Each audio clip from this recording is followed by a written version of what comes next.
If we deal with the Hebrew tradition, according to this philosophy, there's a human God, and then there's the God that pervades throughout all beings, throughout all things, whether it be the elements, the subatomic elements, the insect world, the uh, reptile world, the marine world. That's the word I was thinking about, the marine, the aquatic world, the mammalian world, the avian or bird world, and then the primate world, the humans. It's all pervasive. It dwells within all beings. That is the supreme consciousness, and it's consciousness itself.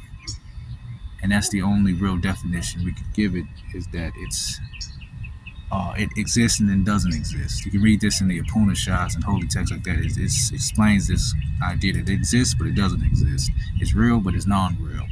It's never stationary. It's always static. It's always flowing. It's always collapsing and reorganizing. The human brain cannot conceive of it because it's beyond space, time, and matter, or time, space, and matter. Time, space, and matter being embodied in the idea of Shiva, Brahma, and Vishnu. Time being Shiva. Time is always destroying everything, always breaking everything apart. Anything that's ever been constructed or created is falling apart right now. Nothing is permanent except for consciousness or light itself. Now, Brahma would be space. They call him the all-expansive one. Space. Okay. His name Brahma, even Abraham, means to expand, to take nothing and expand it into a unmeasurable, unlimited, unfathomable amount of substance. It's Brahma, the creator, right? The supreme, not the supreme being, but the highest creative force in our universe. And then you have matter. That would be Vishnu. Vishnu represents the realm of evolving, taking that gross substance that was created and evolving it and giving it more complexity and more utility, more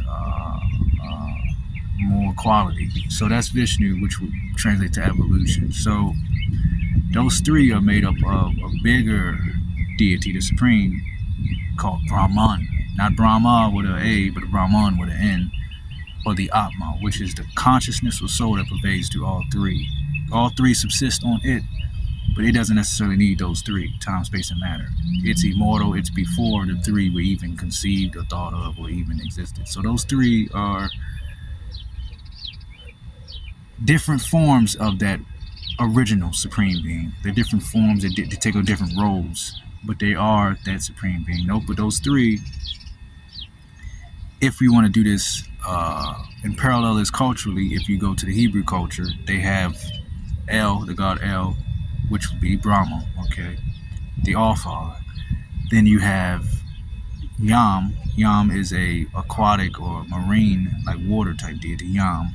And then you have Mot, the god of death or destruction. Mot, and the god of time, that's M-O-T. So that's the Canaanite or Phoenician for the Hebrew background.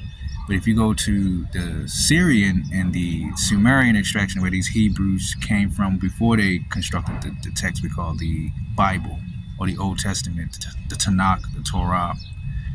In Sumer, it's Anu. The All-Father is called Anu. He also has an epithet called El there as well. And you have Enki and Enlil. Enlil being the disagreeable deity that is very convinced that this physical material world is not necessary, needs to be brought to a closure. And Enki is very invested on constructing and making this reality better for the sentient beings that are here, etc. So parallel that myth of those three principal deities and I'll pervade them all throughout whatever cosmology, whatever culture. So what I'm getting at here is all of these sages and philosophers and spiritual masters of these different cultures, doesn't matter, name them, and we can find their spiritual tradition. They have a distinction of the human-centric God. There's something in philosophy, if you study this, called human centrism. To be human centric. So human centric means to think that all of reality is oriented and orbits around humans and the human affair and human destiny, human everything. So that would mean that if I kill 30 bugs today, so what?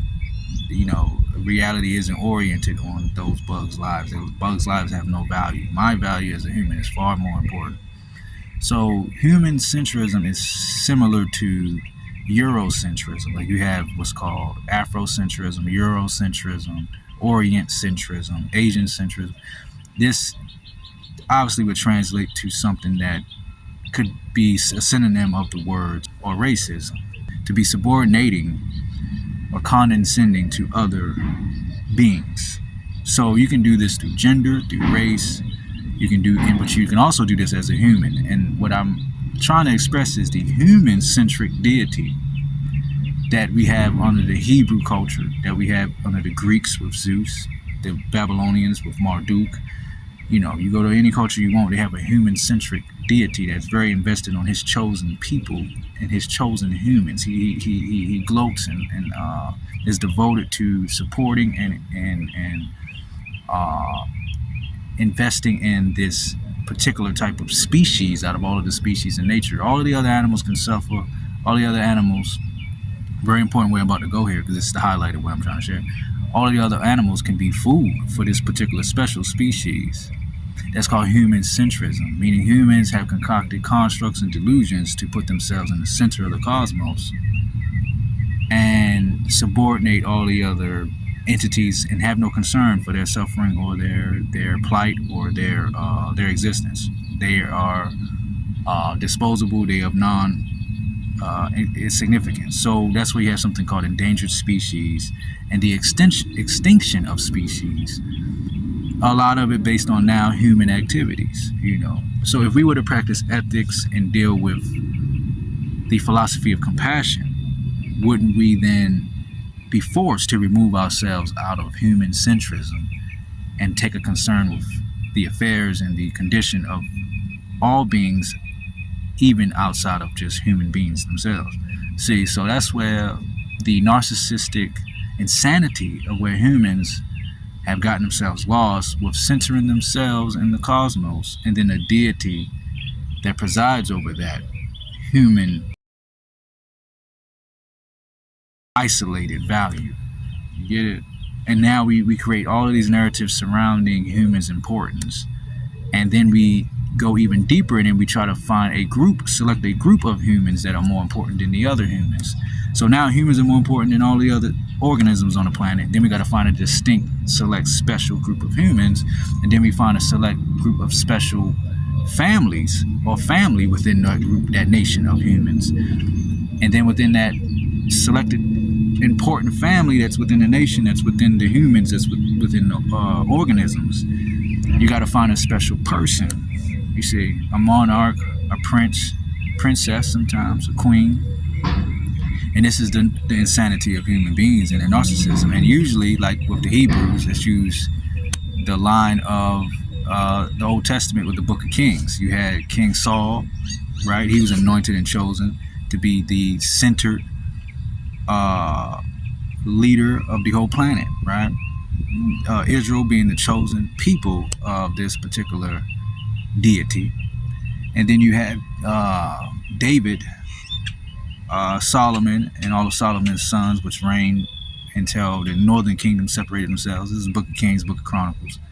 And what I'm saying is that these humans and their experiences and their interactions with the physical world naturally were insane, and their deity most likely, no, not most likely, is absolutely insane. And when we go to this, remember, stand human-centric, but within now we're in ethnocentric, ethnic-centric, meaning their ethnic race is now the center of the universe. Then you go to egocentric. Now the individual and his family is now more important than everybody else in the cosmos. When you go to that egocentric level, you then have a deity that's called theocentric, the deity that's now chosen you. And the insanity of that is you count all of the animals that this deity has required to eat. So think about that deity. Now let's focus on the deity, not the human, but now the particular deity.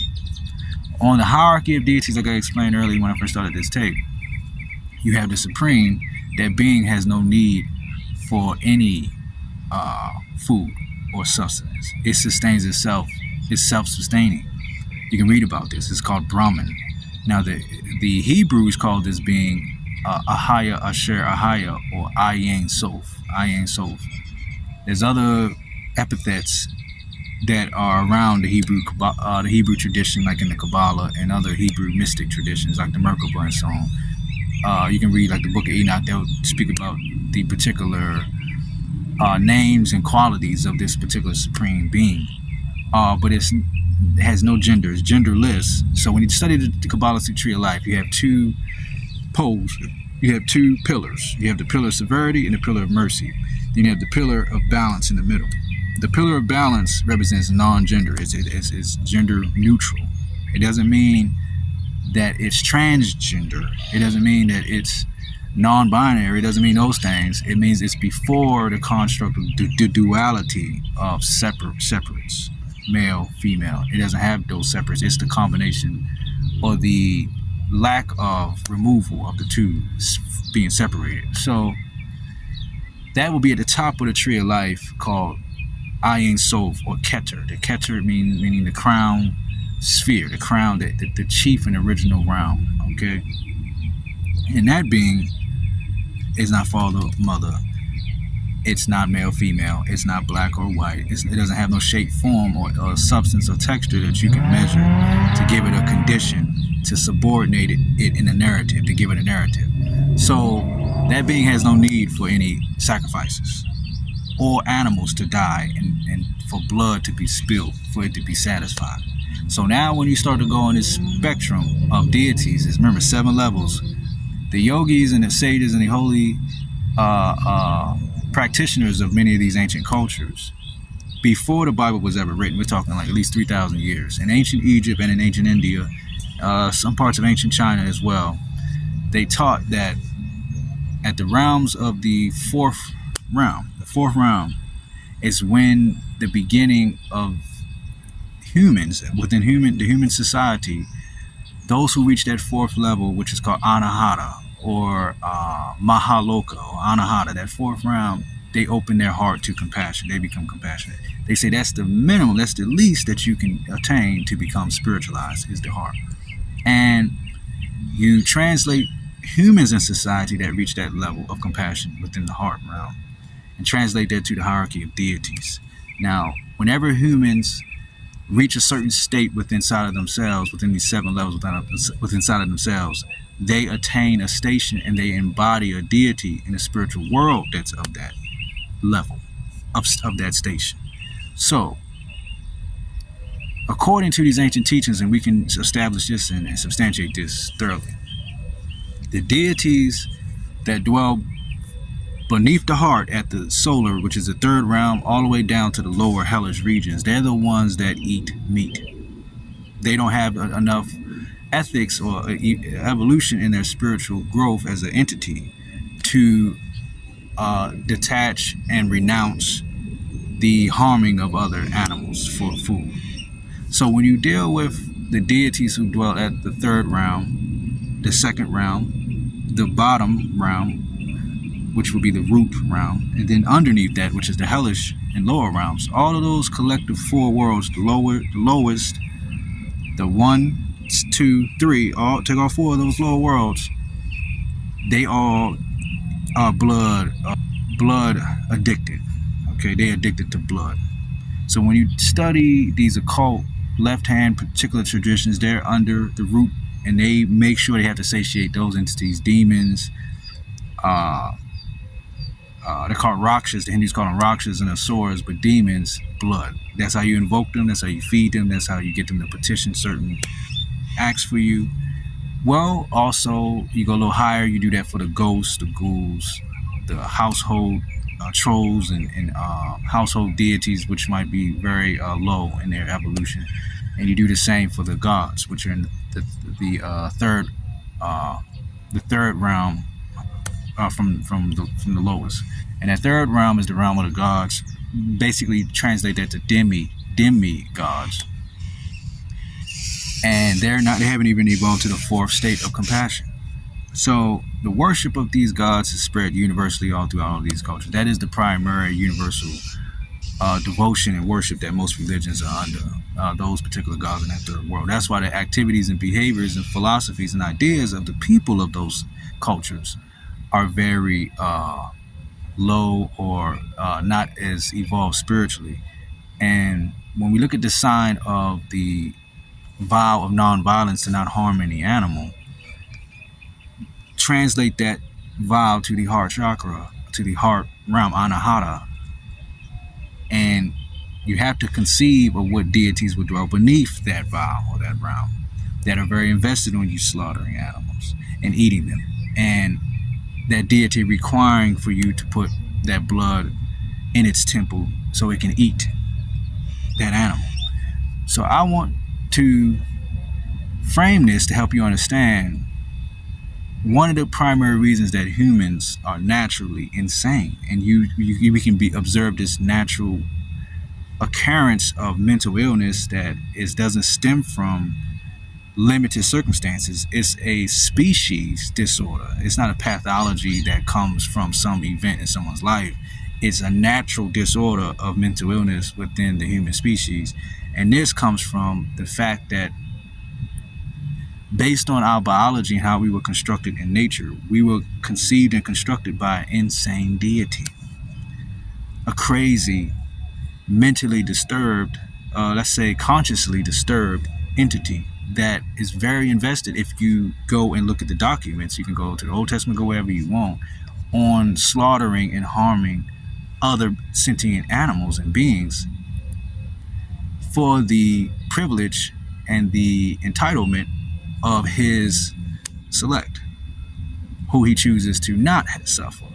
And it stems all the way from harming these animals, which would be the non-vegetarianism, meaning to slaughter them and eat them and require them to be slaughtered, all the way to the levels of requiring that other human beings, now we willing to slaughter animals, which are other organisms, then it's going to go to the next level, which you would expect. We're willing to slaughter some humans now.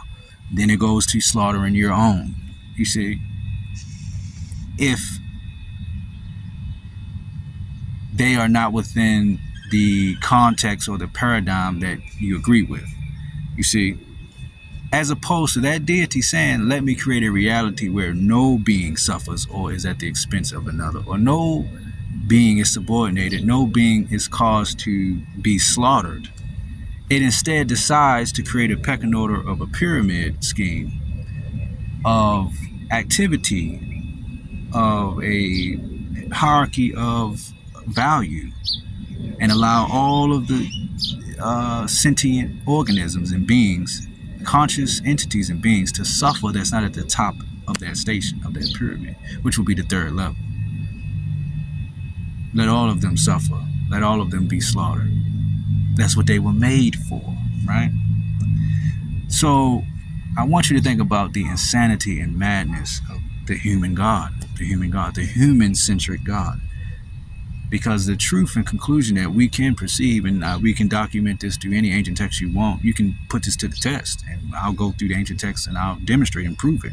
Like I said, right now I'm in the meditative part of the day, but we can go in the classroom and demonstrate this on a whiteboard and pull out the real documents and texts and holy texts and sacred books, wherever you want to go, and I'll show you that the human God is insane, that the human God is a mad and deranged deity. The supreme God is far beyond the duality of sanity or insanity. The supreme God is a place or a station to arrive to once we remove total and all suffering. Do you understand? Our goal should be to return to our true self, which was our self before we got in any condition or any form or shape that causes suffering. Do you understand? So what the ancient world embodied and considered that to be is heaven. Now, the Gnostics call that world the pleroma, or the realm of fullness, the realm of fullness, where nothing is broken or falling apart or anything is caused to have any suffering. But call it the supreme realm, the heavens, that place, that location, that station, before anything fell apart and we have all of these narratives of them versus them and up versus down, and any opportunity for a mistake, for a being to suffer, animal or human. That realm is what I'm speaking of, is the supreme. So our goal with our consciousness and our intelligence should be to defy and override an ignorant and insane deity and insane gods that want us to slaughter animals to eat. Just to eat, we have to slaughter other animals. For the other animals to eat, they have to slaughter other animals. This is the insanity and evil and horror that we find ourselves being in the cradle of. This is what we were born in the cradle of. We're literally in the baby pen, the playpen of a deity's insanity. That's what we're in. And so I'll conclude with that expression that I hope that all of us realize, so we can be able to transform our psychology, and then we can transform society, is that the human God, or the God of human beings, is insane.